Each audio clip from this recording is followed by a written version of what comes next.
عشان كده ما أنت وحنا يا أوركا إسلام أوركا دولة إسلام أوركا دولة إسلام أوركا شوينا إسلام OIC وأورك دولة وكفوان لحية قطبة أوركا دولة إسلام وأورك دولة وكفوان لحية قطبة وإسلام دولة إسلام حطها waxay dalalkan go'aansadeen inay meel isugu geeyaan khayraadkooda iskuna biiriyaan taagtooda kuna hadlaan cod qura waxay ku talagaleen ama isku dayeen ama ay dowladahan isku soo biirsadeen inay isu geeyaan xoogooda iyo tamartooda awoodooda hal cod oo ah codka dowladaha islaamkana ay yeeshaan si ay isaga ilaaliyaan ama ay ugu soo dhexgelin dowlado shisheeye ama dowladaha aan islaam ahayn oo kale ay isaga ilaaliyaan waxay samaysteen urur u gaara iyaguna sidii ururka qaramada midoobay kale loo sameeyey kii ummadaha loo sameeyey iyaguna waxay samaysteen urur u gaara oo la yidhaahdo ururka shirweynaha islaamka kaasoo ay doonayaan inay isugu keenaan tamartooda awoodooda iyo wixii dowladaha islaamka ka dhexeeya ee ay wadaagaan si ay u ilaaliyaan danahooda horumarkooda iyo samaanta dadkooda iyo muslimiinta adduunka oo dhan si loo ilaaliyo danaha horumarka iyo dhammaan samaanta dadkooda iyo dadka muslimka ah ee kale ama muslimiinta adduunka oo dhan si ay isugu xidhnaadaan oo isku xidh u yeeshaan oo ay u noqdaan kuwo cod kale oo ka midaysan cod ka midaysan tabar ka midaysan waxqabad waxaasoo dhan inay ka midoobaan ayay ugu talagaleen ururka waxaa lagu aasaasay magaalada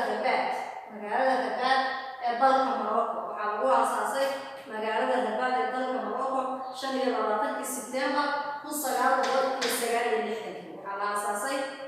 1969 waxaana lagu aasaasay magaalada dalka Rabat magaalada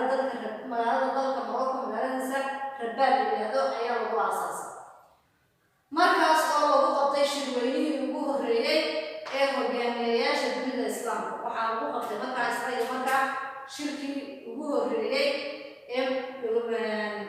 hogaamiyayaasha ama madaxweynayaasha ama ra'iisul wasaarayaasha dowladaha adduunka ee islaamka la qabtay 6 bilood kadib shirweynihii islaamka ee ugu horreeyay ee wasiirada arrimaha dibadda ayaa lagu qabtay Jidda 6 bilood kadib shirka hogaamiyayaasha kadib markii muddo 6 bilood laga joogay kadib waxaa la qabtay haddana shirkii ugu horreeyay ee wasiirada arrimaha dibadda ee dalalka islaamka kaasoo lagu qabtay magaalada Jidda ee dalka Sacuudi Arabiya shirkan waxaa lagu aasaasay xoghayn guud shirkan dambe ee wasiirada arrimaha dibadda waxaa lagu aasaasay xoghayn guud oo joogto ah uu leeyahay ururka shirweynaha islaamka uu leeyahay oo joogto ah oo aan isbedbedelin ayaa lagu aasaasay si loo hubiyo isku xidhnaanta iskaashiga iyo xidhiidhinta laamaha iyo xidhiidhinta si loo ilaaliyo xoghayntan iyo waxyaabahan oo dhan waxaa looga jeeday si la isugu xidho ama loo hubiyo isku xidhka ay leeyihiin dowladaha islaamku isla shaqayntooda iyo isxidhiidhintooda si uu isugu xidho ayaa loo sameeyey xoghayn guud 2 sano iyo bar kadib shirka wasiirada arrimaha dibadda 2 sano iyo bar kadib shirkii Rabat ee shirweynihii islaamka ee wasiirada arrimaha dibadda ayaa la qabtay mar labaad ayaa la qabtay shir labaad oo wasiirada arrimaha dibadda oo ay shirkii islaamka ee shirweynihii arrimaha dibadda ayaa la qabtay shirkii saddexaadna waa la qabtay mar saddexaad marka waxaasoo dhan waxay ka shirayeen ama laga taxadarayay sidii la isugu xidhi lahaa wadamada islaamka ah ee ay u noqon lahaayeen kuwo meel kasoo wada jeeda isilaaliyana isna kaalmeeya oo ay iska warreeyaan hadda sida ay u kala awood daran yihiin halkan waxay nagu yaalla ujeedooyinka shirweynaha islaamka shirki waa la sameeyey ururki waa la sameeyey laakiin maxay ujeedadiisu ahay ujeedada laga lahaa maxay ahayd shirkan loo sameynayay wax walba ujeeday leeyahay marka la qabanayso waa in laga jeeda ama marka wax la qabanayo waa in ujeedada leeyahay ujeedo loo aasaasay la iskama aasaaso ujeedooyinkiisa waxaa ka mid ah kow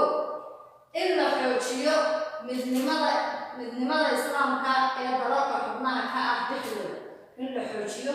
midnimada dowladaha islaamka ee dalalka xubnaha ka ah ururka dhexdooda la isku xidho lana ilaaliyo oo la xoojiyo midnimadooda.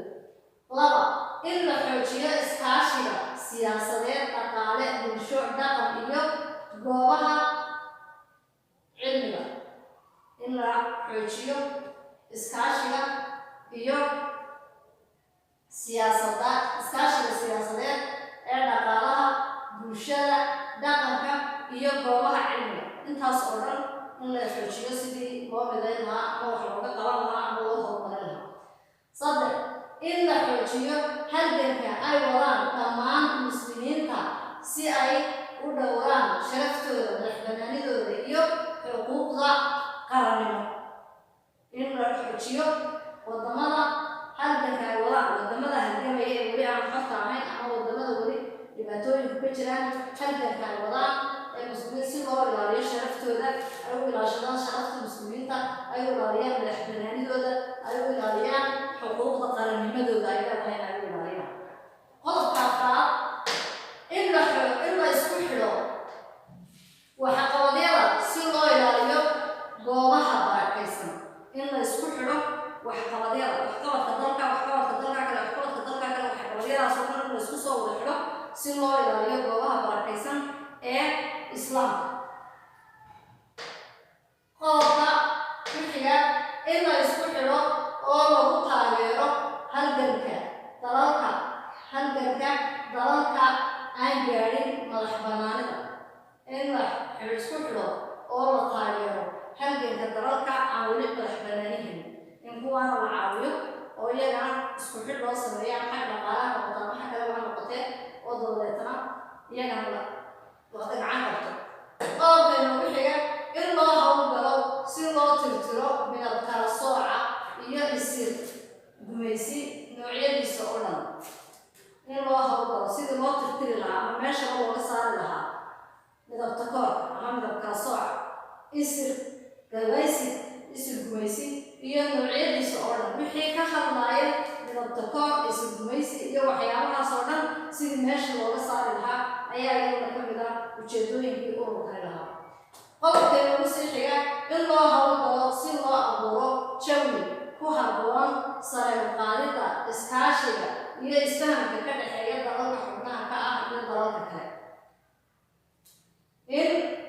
loo hawlgalo sidii loo abuuri lahaa jawi ama waqti ku habboon sare u qaadida, sidii waqtigeeda loo qoondayn lahaa, waqti loo qoondeeyo si sare loogu qaadi lahaa iskaashiga iyo isfahamka ka dhexeeya, sida dowladuhu isu fahmi lahaayeen. waayo dowlado badan oo muslimiin oo aan waxaa jira isku af ahayn, sidii ay markaa isu fahmi lahaayeen ama isugu xidhnaan lahaayeen dalalkaas xubnaha ah ee islaamka ah iyo dalalka aan xubnaha ka ahayn ee kale ee islaamka iyaguna. laamaha ururka shirweynaha islaamka waxa uu leeyahay 3 qaybood ama 3 laamood ayuu leeyahay ururka shirweynaha islaamku. kow waxa weeyaan shirweynaha madaxda dalalka waa qaybta koowaad waa shirweynaha madaxda dalalka oo madaxweynayaashii waxyaabaha u sarreeya. laba shirweynaha wasiirada arrimaha dibadda oo iyaguna mar shirkooda dhala ama xilliga u baahan. iyo 3 oo ah xoghaynta guud oo ah meesha ay hawsha ururku ka socoto ama meelaha lagu qaybinayo shaqooyinka ururku uu qabanayo. intaa waxay nagu dhan casharkeenii